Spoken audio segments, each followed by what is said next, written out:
Hello everyone. ఇవాళ మనతో పాటు ఉన్నారు creative director and political analyst Geetha Krishna గారు. వారితో మాట్లాడదాం. Hello sir. Hi. Sir, sensation సృష్టించిన కేస్ అయితే నయనతార ఇంకా ధనుష్‌ది. సో, హ్మ్. ఈ వివాదం ఇలా ఉంటే నయనతార, ధనుష్ అని చెప్పి అందరూ మాట్లాడుకుంటున్నారు. కానీ నయనతారకి అంతకు ముందే చాలా ఎఫైర్స్ ఉండే అని మనకు సోషల్ మీడియాలో అలా హ్మ్. చాలా న్యూస్‌లొచ్చినాయి. సో, ధనుష్, నయనతారనే కాకుండా తనకి ఇంకా హైలైట్‌గా ఉన్న ఎఫైర్ ఒకటి 'శింబు' హీరోతోని ఉండే అని చెప్పి అప్పుడు చాలా హ్మ్. సెన్సేషన్ క్రియేట్ అయింది. తనతో ఎఫైర్ హ్మ్. ఉందని చెప్పి. ఈ హ్మ్. విషయం ఎందుకు ఎవ్వరు మాట్లాడుకోవట్లే? సో, హ్మ్. దీనిపైన మీ అభిప్రాయం? యాక్చువల్‌గా 'బిహైండ్ ద ఫెయిరీ టేల్స్' అనే ఇది చేసింది కదా! వెబ్ అది సీరీస్. నెట్‌ఫ్లిక్స్ ఫండింగ్ హ్మ్. చేసుంటది. తన హస్బెండ్ గణేష్ గణేష్ అని అతని పేరు. హ్మ్. అతని హస్బెండ్ గణేష్, శివ గణేష్ ఏదో హ్మ్. ఉంటది. అతను చేసి దేనికి పబ్లిసిటీ కోసం ఒక వివాదం పట్టుకొచ్చింది తను. హ్మ్. అదేదో 3 సెకన్లు కాదు, 30 సెకన్లు ఓకే. వీడియో తీసి 3 హ్మ్. సెకన్లు, 5 సెకన్లు గాని 30 సెకన్లు ఏదో తీసుకొని అది నేను వాడుకుంటాను అంటే తను ఒప్పుకోకపోవడం అనేది నిజమే. ఇవన్నీ ఓకే. నిజమే. హ్మ్. దీన్ని ఎక్స్‌పోజ్ చేస్తే ఒక షాట్‌కి 2 బర్డ్స్ పడతాయని మలయాళీ గదా! తెలివైందిది. ఓకే. ఆ! సో, ధనుష్ మీద పెట్టింది. హ్మ్. ధనుష్ మామూలుగానే కోర్ట్‌కెళ్ళాడు. నాకు ఓకే. తెలియకుండా 30 సెకన్లు ఎళ్ళావు కాబట్టి దానికి ఇంత కట్టని చెప్పేసి. ఓకే. అది కట్టిందో, కట్టలేదో దాని తర్వాత విషయం అది. హ్మ్. ఎంత కట్టిందనేది హ్మ్. అసలు ఆ సినిమా వాల్యూయే 10,00,00,000 ఉండదు. అటువంటిది నేను ఆల్రెడీ చెప్పాను దీని గురించి. ఓకే. ఓకేనా? అది ఒక న్యాయబద్ధంగా చెప్పాం మనం. హ్మ్. ఇప్పుడేంటంటే ఇప్పుడు ఈ అమ్మాయిది ఈ ఉద్దేశపూర్వకంగా చేసిందనే నేను అనుకుంటున్నాను. ఓకే. దానికో బజ్ రాకపోతే ఎవడు చూస్తాడు? హ్మ్. బిహైండ్ ద హ్మ్. లుడ్స్, బిహైండ్ ద ఎవడికి కావాలి హ్మ్. నేను బోలెడున్నాయి అక్కడ. ఫర్ ఇన్ఫర్మేషన్ నెట్‌ఫ్లిక్స్‌లోను ఆటిల్లోను అన్‌ప్రూవ్డ్ కేసెస్ అని ఉంటాయి. ఓకే. చాలా ఇంట్రెస్టింగ్‌గా ఉంటాయి. హ్మ్. డాక్యుమెంటరీలో తీయాయి. చాలా హ్మ్. బావుంటదనమాట. అవి ఒక రాత్రంతా చూసేయొచ్చు. హ్మ్. అంత బావుంటాయనమాట. సో, అలాగే మన ఇండియన్ కేసెస్ కూడా ఉన్నాయి. హ్మ్. బెంగుళూరులో ఒక వెరీ రిచ్ ముస్లిం లేడీ ఒక ఐఏఎస్ ఆఫీసర్‌కి జరిగిన ఇది చాలా బావుంటది. ఓకే. ఆడెవడో అమ్మాయికి తగులుకొని అతనే నమ్మేసి వాడు బెడ్‌రూమ్‌లోనే కప్పెట్టేసాడు అమ్మాయిని. ఓకే. ఇటువంటి చాలా ఇంట్రెస్టింగ్‌వి ఉన్నాయి యాక్చువల్‌గాను. హ్మ్. ఇవన్నీ కూడా ప్రబలంలో రావాలంటే మనలాంటోళ్ళు ఎవరన్నా చిన్న బజ్ చేయాలి. హ్మ్. ఆ! వాడు చేసినోడు అన్ని అబద్ధాలండి. నేనేదో చెప్తా సంథింగ్ లైక్ థట్. హ్మ్. ఇటువంటి ఏమన్నా సెన్సేషన్ చేస్తేనే ఈ రోజుల్లో సోషల్ మీడియాలో ఓహ్! సంథింగ్ ఈస్ దేర్ అని హ్మ్. చూస్తారు. ఓకే. దాని వ్యూయర్‌షిప్ పెరుగుద్ది. ఆ విధంగా దీనికి ఏదో చేయటం కోసం చిన్న ఫిట్టింగ్ పెట్టింది. హ్మ్. ఓకే. కానీ అతను మట్టుకు 10,00,00,000 అడగడం కరెక్ట్ అయ్యి ఉంటది. ఓకే. ఎన్ని కోట్లు అడగడం కరెక్ట్ అయ్యి ఉంటది. హ్మ్. ఇది కేసు ఉన్నా కూడా ఈ కేసుని కావాలంటే ఎలా చేస్తేనే ఐ కెన్ రిమూవ్ అంటది. హ్మ్. నేను ఐ ఓన్లీ డన్ థింగ్. నేను షూట్ చేసిందోటి ఇది నిజమైన ఫైట్ అయితది. హ్మ్. ఇది నేను అనుకోవడం అంటే నిజమైన ఫైట్ కాదు ఇది. ఓకే. అతను మామూలుగా అతన్ని బ్యాట్ చేసి మాట్లాడిన తర్వాత లెటర్ రాసింది అవన్నీ హ్మ్. నిజమే. హ్మ్. ఓకే. దీన్ని అవకాశంగా తీసుకొని బస్ కట్ పట్టుకొచ్చింది. ఓకే. ఇంతకుముందు ప్రభుదేవత ఉంది. మా వీధిలోనే ఉండేది అంటాను కదా! హ్మ్. అదే పెళ్లి అయింది అనుకున్నారు. ఇప్పుడు హ్మ్. చెప్తారు పెళ్లి అవ్వలేదో ఏంటో గాని అక్కడ ఒక 5, 6 నెలలు ఉంటుంది చూసాను నేను. ప్రభుదేవ హ్మ్. చెప్పాడు. మీ వీధిలోనే మీ ఇంటి పక్కన 2, 3 హ్మ్. అపార్ట్మెంట్స్‌లో ఉంటున్నాం సార్ అని. అర్థమైందా ఇప్పుడు మీకు? ఓకే. సో, నేనప్పుడు సరిగ్గా వినలేదు ఎయిర్‌పోర్ట్‌లో. ఏం హ్మ్. చెప్తున్నాడు అనుకున్నా అంతే. దాని తర్వాత మా పని మనిషి చెప్తేనే అర్థమైంది నాకు. హ్మ్. సో, ఒకటోరెట్టిస్ అక్కడ ఉన్నారీళ్ళు. పెళ్లి చేసుకున్నారు. నేను పెద్ద hmm. I don't take a big thing. ఒక మనిషి ఇంకో మనిషి కలిసి హ్మ్. బతుకుతున్నారు. What is there whether it is a live in relationship, marriage doesn't care for me. I don't really doesn't matter for me. Hmm. So, నేను అది పెద్ద సీరియస్‌గా తీసుకోలేదు. People have to live.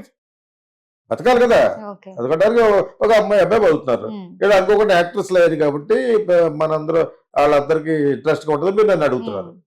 So, otherwise ఆ అమ్మాయి పబ్లిసిటీ కోసమే దీన్ని ఉపయోగించుకోవాలని ప్రయత్నించింది. హ్మ్. వెంటనే లెటర్ తీసేసింది. ఓకే.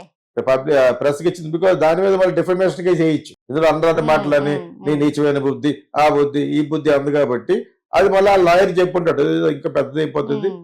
పెద్దయిందంటే నువ్వు దెబ్బతింటావని" చెప్పేసి విత్‌డ్రా చేసుకుంది. Okay. I really didn't mean it అని. హ్మ్. అదేదో ఉంటది ప్రొసీజర్. ఆ ప్రకారంగా డిడ్ంట్ మీన్ ఇట్ అని చెప్పేసి ప్రెస్‌కి ఇచ్చింది. ఒక నోట్ రాయొచ్చు. ఓకే. అదే గణేష్ అన్న అతను రైటర్ కాబట్టి ఇది హస్బెండ్. అతనే డ్రాఫ్ట్ చేసుంటాడు. హ్మ్. అందమైన తమిళ్ మాట్లాడి, తమిళ్ రాయగలిగినోళ్ళు చాలా మంది ఉంటారు హ్మ్. తమిళనాడులో. ఓకేనా? వాళ్ళకి ఆ రాయటం వల్ల ఉండే ఇదే సినిమా మీద ఆసక్తిగా వస్తూ ఉంటారు. Okay. They are very good writers. Hmm. మంచి తమిళ్ రాస్తారనమాట. అలాగే తెలుగులో కూడా ఉన్నారు. ఎందుకు చెప్తానంటే అది రావాలి ముందు బేసిక్ రైటింగ్‌లో ఆ టింజ్ ఉంటే దెన్ యూ హ్మ్. Become a good screen writer, good story teller. హ్మ్. ఇది సినిమా ఫీల్డ్‌కి కావాల్సిన మెయిన్ లక్షణాలు యాక్చువల్‌గా. తను నువ్వు అడిగిన క్వశ్చన్లో సెకండ్ హాఫ్ ఏంటంటే చాలా మందితో అఫైర్ ఉంది, చాలా మంది ఉంది. ఒక యాక్ట్రెస్ పైకి రావడానికి ఇప్పుడు కాస్టింగ్ కౌచ్ అంటారు కదా, అవి కాకుండా పర్మనెంట్ గా బతికింది ఎవరు? ప్రభుదేవ. దీనికంటే ముందు వాడు play boy, Indian play boy ఎవరు? చెంబు. డైరెక్ట్ కరిచేస్తారు పెద్దల్ని. సో ఆ టైపు పెదాన్ని కూడా కరిచేటి అమ్మాయి చూసే చూడలేదు, ఇలా పట్టుకుంటాడు కింద పెదాన్ని. ఆ పోస్టర్ ఒకటి ఉంది సినిమాలో అనుకుంటా. సో రొమాంటిక్ పోయాడు. నాకు ఇంతప్పటి తెలుసు బుడ్డోడు. వాళ్ళ ఫాదర్ కూడా హోటల్ కూర్చోడు, మేము హోటల్కి వెళ్ళేవాడు. నాకు ఇంకా అప్పుడు కొడుకు పుట్టలేదు. వాడికి ఇంత ఉండేవాడు. హాలీవుడ్ హోటల్ అని నైట్ టైం వెళ్ళేవాడు అనమాట. సో వాడు యాక్టర్, వాడు ఇదిగా అయ్యాడు. మంచి యాక్టర్ అతను యాక్చువల్లీ. తను మరి కొన్ని మరి ఏం మాయ చేసావో అతన్నే తీసుకుని తీసాడు ఆ సినిమా. ఇంకా మంచి మంచి సినిమాలు ఉన్నాయి. ఈజ్ రొమాంటిక్ ఫిల్మ్ యాక్చువల్గా. అక్కడక్కడ మరి మిస్టేక్లు చేసాడేమో. నా అసిస్టెంట్ కూడా అతను సినిమా డైరెక్ట్ చేశాడు. నా దగ్గర పనిచేసిన అసిస్టెంట్, వాడి పేరు మర్చిపోయాను. టైమ్ సినిమాకి అసిస్టెంట్ పనిచేశాడు. ఈ అబ్బాయితో డైరెక్ట్ చేశాడు అనమాట. So finally is a good actor. వాళ్ళ ఫాదర్ మంచి director, successful director, actor, music director T Rajendran. And recent గా కూడా నాతో మాట్లాడాడు ఆయన. ఇది మళ్ళా డైరెక్ట్ చేయాలని ఉంది నాకు, తెలుగు కొంచెం బాగా రాసే వాళ్ళు కావాలని అడిగాడు అనమాట టి రాజేంద్రన్. సో అతను కూడా డిఎంకే. ఇతను మట్టుకు డెఫినెట్ గా వీళ్ళ మదర్ పేరు ఉషా. ఆవిడ పేరు మీద సినిమా తీశాడు ఆయన ముందు, ఉయిరుళ్ళ ఉషా అని, జీవితంలో ఉషా అని. అప్పటికి పుట్టలేదు. సో ఇది వాళ్ళ గురించి. This fellow is very romantic fellow, అది మటు నాకు బాగా తెలుసు. మంచి యాక్టర్ కూడా, మంచి మంచి డైరెక్టర్ కావాల్సిన వాడు. కాకపోతే మధ్యలో మరి ఏమన్నా ట్రబుల్స్ కింద ఏమైనా అయ్యాడో, మార్కెట్లో అబ్బాయి ఇతర ఎందుకని ఏమైనా అన్నారో కానీ కొన్ని తగ్గినాయి. But it doesn't care. ఆ రోజుల్లోనే వీళ్ళకి బాగా సంపాదించారు వీళ్ళు. టి రాజేంద్రన్ పైకి వచ్చాడు. వీళ్ళ ఇంట్లోనే షూట్ చేశాను నేను కోకిల తీసాను, ఇంకొక 2-3 సినిమాలు తీశాను. వీళ్ళకి మంచి ఇల్లు, స్విమ్మింగ్ పూల్ ఉండేది, సినిమాల కోసం ఇచ్చేవారు అనమాట తిరువాన్మయూర్లో. సో మెడ్రాస్ లో అనమాట. సో ఇతను ఈ అమ్మాయిని అంటే చాలా మందిని ఆడు ఒక వీడియో చూసారు రజనీకాంత్ కుదురుతోటి, ధనుష్ వైఫ్ తోటి. అది ఆడియో, అప్పటికి ఈ వీడియోల కంటే ఆడియోలు ఎక్కువ వచ్చేస్తా అనమాట. The way he was talking, threatening with Rajinikanth wife. Audio వచ్చి ఇప్పుడు ఉంటుంది. అది ఎవరు రిమూవ్ చేయకపోతే రిమూవ్ అవ్వదు. తెలుసా మీకు? మాడుతున్నాడు అలాగా. సో నాకు చాలా ఆశ్చర్యం కలిగింది. అతని వాయిస్, ఈవిడ వాయిస్, అదనమాట. దాని తర్వాత ఇవన్నీ చూస్తే Dhanush also become a big freak and womaniser ఏమో అనుకుంటాను. Otherwise he was a good boy actually అనుకుంటా. దాని తర్వాత ఈ చింబు ఇన్స్పిరేషన్ తోటి చాలా మంది రొమాంటిక్ గా తయారయ్యారేమో అని నేను అనుకుంటున్నాను అనమాట. నా యొక్క ఇమాజినేషన్ నాకు అదొకటే వస్తుంది. దుర్మార్గుడు కాదు, ఇది రొమాంటిక్ ఫెలో. సో ఇది మట్టికి ఎందుకు చెప్పదు అనేది తెలియదు. మామూలు అఫేర్ కాదు వీళ్ళిద్దరికైనా. ఇండస్ట్రీకి వచ్చినప్పుడు కదా అది ఎవరు పూసి కూర్చోవాలి కాబట్టి కూర్చోవాలనో ఇష్టపడో, ఒకరు పెళ్లి చేసుకుందామని పెళ్లి చేసుకున్నా కూడా వాళ్ళు ఒప్పుకోరు. ఆ డిఎంకే వాళ్ళు, రైతన్ టైప్ వాళ్ళు వచ్చి గొడవ పెడతారు. ఇతనితో ఉన్నంచేపు ఉంది కానీ ఇతనితో ఎవరైతే ఉన్నారో వాళ్ళు ఇతని మీద వాయిస్ రైజ్ చేసేవారు కాదు. మరి ఎందుకు అనేది నాకు తెలియదు. దట్స్ బికాస్ ఆఫ్ డిఎంకేనో ఎందుకో మరి. ఇతను రొమాంటిక్ ఫెలో. ఆ పొలిటికల్ దాన్ని మిస్యూజ్ చేసే మనిషి కాదు. మళ్ళీ అతను మంచి డైరెక్టర్ కూడా అతను. ఆయన రచయిత, మనిషి కొంచెం బాగోడు కానీ రచయిత, యాక్టర్, డైరెక్టర్ అన్ని. కరుణానిధి గారికి శిష్యుడు. కరుణానిధి గొప్ప రైటర్, సీఎం. ఆయన గొప్ప తమిళ రైటర్. ఆయనలాగే ఈయన కూడా రాస్తాడు. వాళ్ళ అబ్బాయి ఇతను. సో ఇది యాక్చువల్ బ్యాక్గ్రౌండ్. కానీ ఇతను వెరీ వెరీ రొమాంటిక్. ఎందుకంటే ఎస్పెషల్లీ నయనతారతో సాగించిన ప్రామాణ్యం అలాగేలా కాదు. So much that I know and she was also with him. Last లో అవాయిడ్ చేశాడు దీన్ని, అమ్మాయిని. అది కూడా బయట చెప్పుకోలేదు. నేను మోసపోయిన చెప్తే ఈ ఇండస్ట్రీలో గంటేస్తారు కదా. అప్పుడు మెల్లిగా యాక్చువల్గా ఈ ఆటలు పోట్లు తగులుతూ పైకి వస్తేనే నెలకు ఉంటుంది హీరోయిన్. మనిషి కూడా బాగుండాలి, ఫిగర్ మెయింటైన్ చేయాలి, సక్సెస్ఫుల్ ఫిల్మ్ పాడాలి. ఇవన్నీ కలిసి ఒక జీవిత చరిత్రగా తీయాలని దాంట్లో ఈ ఎపిసోడ్ పెట్టలేదట నేను విన్నది. నేను ఎందుకు చెప్పాను, నువ్వు అడిగిన దాంట్లో ఈ చింబు అఫైర్ పెట్టలేదట. అదో పెద్ద జీవిత చరిత్ర అయిపోతుంది, బాబీ సినిమా లాగా అనమాట. Okay, is very romantic film. So అది ఎందుకు పెట్టలేదు అనేది ఇది. ఈ చిన్న 30 సెకండ్లు ఆ సినిమాలో నాన్నమ్మ రౌడీదా ఇవన్నీ పెట్టింది కానీ నాగార్జున తోటి మాట్లాడించి నేను చూడలేదు. ఎవరు చెప్పారు నాకు ఇవన్నీ పెట్టింది. ఇది తెలుగు అన్ని భాషల్లోనూ ఉన్న స్టార్స్ ని ఎవరైతే ఇస్తారో బైట్స్ ఆ విధంగా మాట్లాడి పెట్టి ఉంటుంది అందులో, పెడితే కొంచెం గ్లామర్ గా ఉంటుందని. అయినా ఎవడు చూస్తాడు ఆయన్ని, that what be a big success. ఇప్పుడు ఈ గొడవ రాకపోతే చూడరు, ఓకే. ఈ గొడవ తెచ్చింది కదా అది చూడొచ్చు. ఆ 30 సెకండ్లు ఏంటి అది కనపడుతుంది లోపల, అది కట్ చేసి సంవత్సరం గాంధీ గారి టైంలో కట్ చేసి ఉంటుంది అది. ఓకే. ఇంకా గొడవ అవుతుంది అది, ఇంకా 30 సెకండ్లు వస్తూ కూడా అయిపోతుంది. ఓకే. నేను ఇంకా చూడలేదు అంటే such thing doesn't interest me actually. ప్రజలు చూడొచ్చు కావాలండి, ఓన్లీ ఈ అఫైర్ గొడవ అయిన దాని గురించే చూసుంటారు.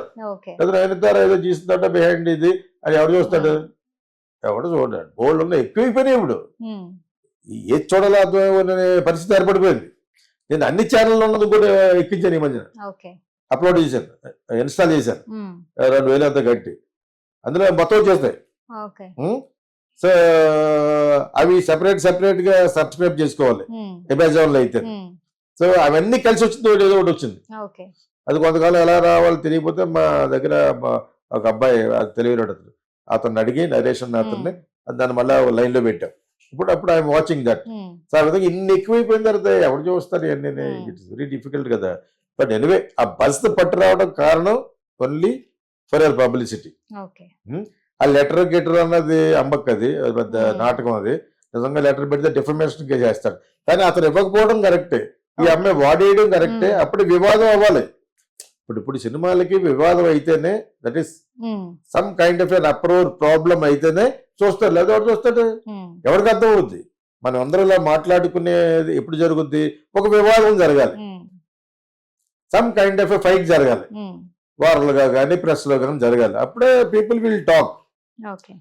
అర్థమైనప్పుడు ఇప్పుడు ఒక విధంగా పవన్ కళ్యాణ్ మాట్లాడినప్పుడు నేను ఇలా అంటాడని సరదాగా అంటాను, కానీ general I like him because you know why, మాట్లాడేది ప్రతిదీ వివాదం చేసేవారు.